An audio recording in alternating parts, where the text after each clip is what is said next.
At the end of Willow Lane stood a house. It was old. It was dark. No one lived there anymore. The windows were broken, the paint was peeling, weeds grew wild in the yard. People in town said it was haunted. They said strange things happened there at night, but no one knew for sure. No one dared to go inside. The house had been empty for years.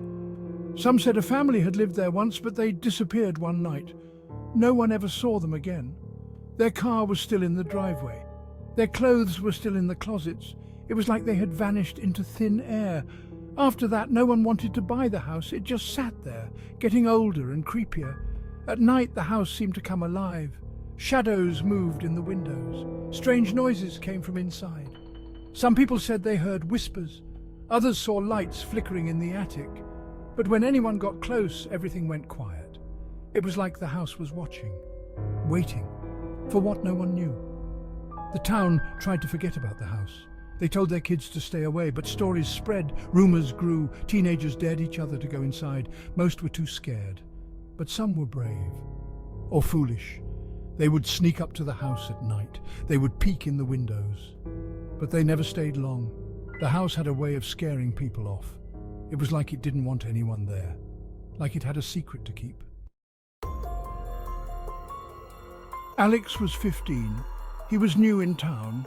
He wanted to fit in. His new friends told him about the house. They dared him to go inside. Alex didn't want to seem scared. He said yes. That night, they met at the end of Willow Lane. The moon was full. The air was cold. Alex could see his breath in the air. The house loomed before them. It was bigger than Alex expected. Darker, too. The windows were like empty eyes. The porch creaked as they walked up. Alex's heart was pounding. His friends were whispering behind him. Someone giggled nervously. Alex reached for the doorknob. It was ice cold. He turned it slowly. The door opened with a long, low groan. Alex, inside, it was pitch black. Alex turned on his flashlight. The beam cut through the darkness. Dust danced in the light. Old furniture was covered in sheets. They looked like ghosts in the dim light. The air was thick and musty. It smelled like old books and rotting wood. Alex's friends crowded behind him. No one wanted to be last. They moved deeper into the house. The floorboards creaked under their feet. Shadows seemed to move just out of sight. Alex's flashlight flickered. He shook it. It came back on. But the shadows seemed darker now, more alive. Alex thought he heard something, a whisper, so faint he wasn't sure it was real. He looked at his friends. They were looking around nervously. Had they heard it too? They seemed to come from everywhere and nowhere. Alex couldn't make out the words, but they sounded urgent, angry. "Friend two, we need to get out of here." His friends were getting scared. They wanted to leave. But Alex was curious. He wanted to know where the whispers were coming from. He took a step forward. His friends stayed back. Suddenly the temperature dropped. Alex could see his breath again. Inside the house, the whispers got louder. They were all around him now. His friends were calling his name, but their voices sounded far away. The shadows on the walls were moving, shifting, growing. Alex's flashlight flickered again, then went out. He was in total darkness. "Alex, come on, work!" Alex fumbled with the flashlight. He hit it against his palm. Nothing. He could hear his friends. They sounded panicked, but he couldn't see them. The whispers were getting closer. They were saying something. A name. His name. Shadow? Alex? They hissed over and over. "Alex, who's there?" Alex spun around, trying to see where they were coming from. But there was only darkness. His heart was racing. His palms were sweaty. He called out to his friends, but no one answered. The whispers were all around him now, getting louder, more insistent. Alex backed up. He hit a wall, or what he thought was a wall. It was cold, and it moved. Alex froze. The thing behind him wasn't a wall. It was alive, and it was wrapping around him.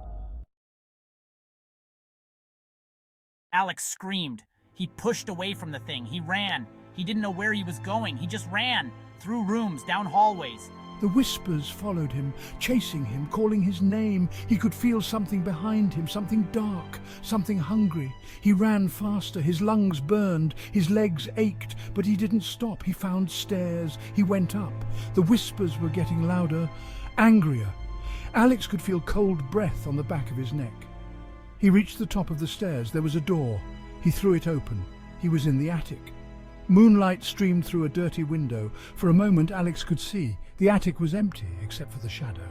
The shadows were moving, swirling, coming together. They formed a shape, a figure. It was tall, impossibly tall. It had no face, just darkness. It reached for Alex with long, shadowy arms. Alex backed away. His back hit the wall. There was nowhere else to go. The shadow figure came closer. The whispers were deafening now, all saying his name. Alex closed his eyes. He covered his ears, but he could still hear the whispers. He could feel the cold touch of the shadow. It was all around him now, engulfing him. Alex felt like he was falling into darkness, into silence. The last thing he heard was his own name, whispered one last time. Then everything went black. Alex's friends were frantic. They had heard him scream. They had tried to find him. But the house was like a maze. Every room looked the same. Every hallway led nowhere. They called his name over and over, but there was no answer, just whispers and shadows. They searched for hours, but they found nothing, no trace of Alex. As dawn broke, they stumbled out of the house, pale and shaking. They told their parents, they told the police. Search parties combed the house. They looked in every room, every closet, every corner, but Alex was gone, like he had never been there at all. His parents were devastated. The town was shocked. How could a boy just disappear? Days passed, then weeks. There was no sign of Alex, no clues, no leads. It was like the house had swallowed him whole. His friends couldn't sleep. They had nightmares about whispers and shadows. They blamed themselves. If only they hadn't dared him. If only they had stayed together. If only they had never gone into that house. The town changed after that. People locked their doors at night. Parents kept their children close. No one went near the house on Willow Lane. It stood there, dark and silent. But sometimes, late at night, people said they could hear whispers coming from inside the house, whispers that sounded like Alex, calling for help, begging to be found. But no one dared to go inside. No one wanted to be the next to disappear. Months went by. The search for Alex was called off. His parents moved away. They couldn't bear to stay in the town, to see the house where their son had vanished. The house on Willow Lane became a local legend. A ghost story. People said it was cursed, that it took people, that Alex wasn't the first and wouldn't be the last.